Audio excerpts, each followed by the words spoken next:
Hey, YouTube family. I am not normally live on YouTube, so I got to admit that this is a little bit nerve wracking.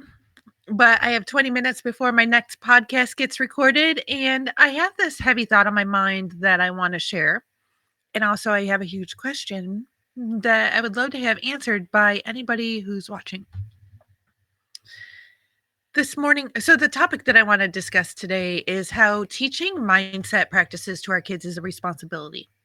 It's a huge responsibility. If you don't already know who I am, I'm Kim Sutton. I'm host of the Positive Productivity Podcast, and I'm a business and marketing automation mentor working almost exclusively with business and life coaches.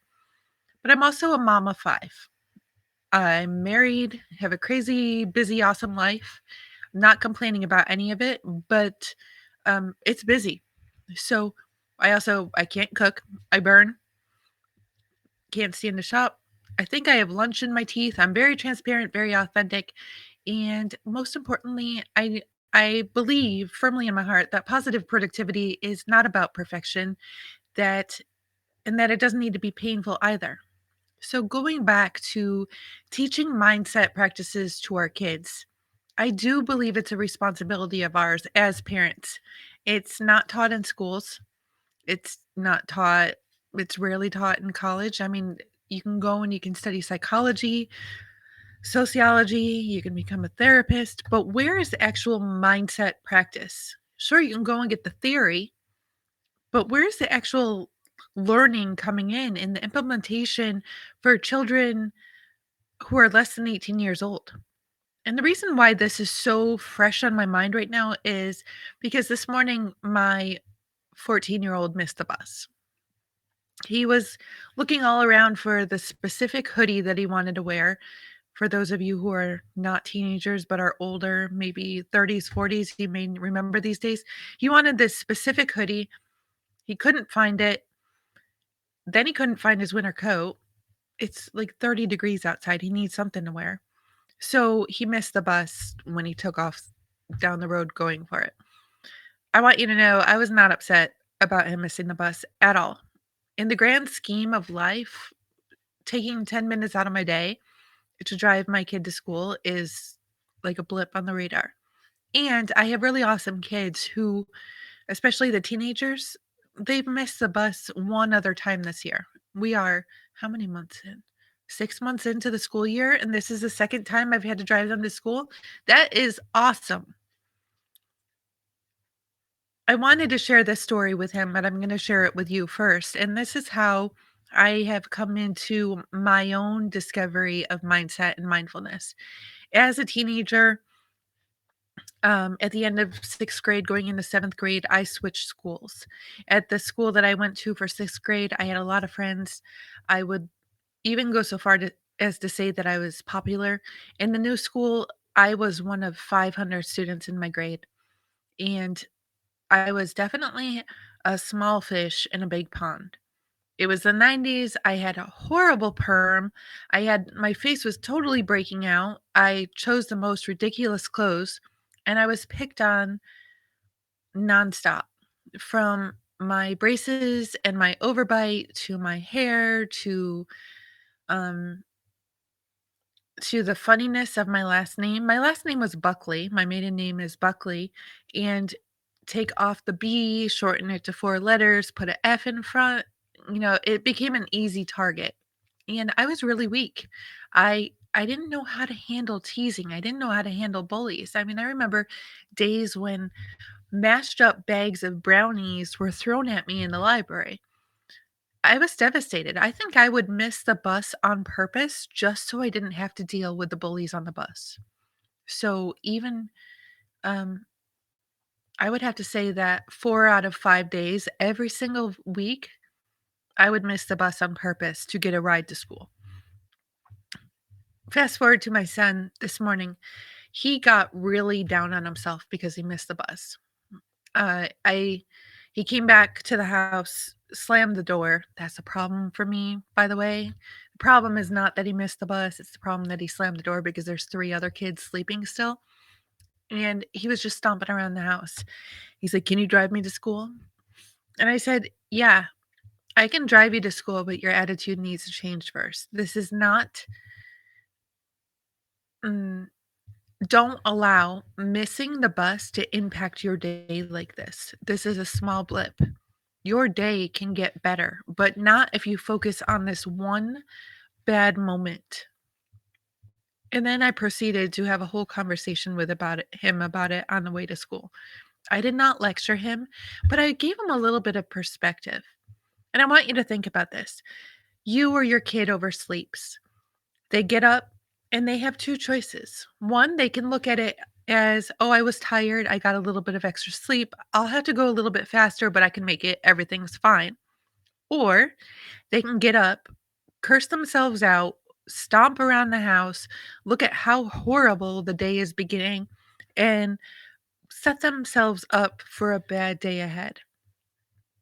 Now on the flip not even on the flip side, looking at the differences between how I was raised and how my children are raised, my parents had jobs that took them out of their home.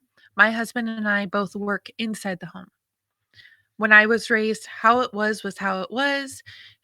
There were limited opportunities for advancement and for life to get better, but you had to work hard. You got time off on weekends, and that was how it was. In our house, there's unlimited opportunities, period. I could have, a 5 or 6 figure opportunity to come in today or any time this year. I could be speaking on a stage tomorrow for all I know. I'm speaking on one next month, but the opportunities are there because my mindset is good. I see opportunities everywhere, and I'm not going to allow one bad moment to take down my whole day, my whole week, my whole month, my whole year. My husband and I have been through a lot. We've had car repoed. We got it back. That's because we didn't bury ourselves in our bed and just say, woe is me. This is crap. I can't get out of it. We set to work. We made it happen. We got the car back. We almost lost our house. We didn't. We kept focus on the goal. We saw that there were positive opportunities out there, and we were able to save our house. We had 4 miscarriages before our now 6-year-old was born. To be totally honest, I did give up on that one. Decided it wasn't worth the struggle anymore to keep on trying. We didn't have it in the budget to try in vitro or any fertility treatments, so I let it go. I let the stress go. You know what happens when you let the stress go? You're opening the door for more opportunities. The same is true for letting the bad moments in our life go. When you let those bad moments go, you are opening the doors and the windows. You're blowing the roof off and allowing the positive opportunities to come in. But you are not going to allow the positive opportunities to come in if your heart and your soul and your face are all scrunched up with disgust. I mean, I can't believe I'm about to do this, but just consider the face of a grouchy person. And I'm actually thinking about another one of my kids who makes a classic grouchy face. We call it poop face. Something like, if that horrible face is what our life is like when we are, grouchy, when we are holding all those negative moments in, then can you imagine how far shut our doors are? We can't even see the opportunities on the flip side. By the way, I had my fist closed because I didn't want you to see my lack of a manicure. My 6-year-old gave me my manicure last week. It was her first manicure that she's ever given, and I don't have the heart to take the nail polish off, even though it's horrible now. But anyway, just consider the fact that when you are grouchy, you are basically scrunching up your heart and your soul and your field of energy to being able to accept any more. By the way, no, I don't do any spiritual coaching or anything like that. That is not my cup of tea, but I know people who I can refer you to if you're looking for that. But I've also learned a lot from them. I do work with them a lot to build their funnels, and I get to digest so much awesomeness from them.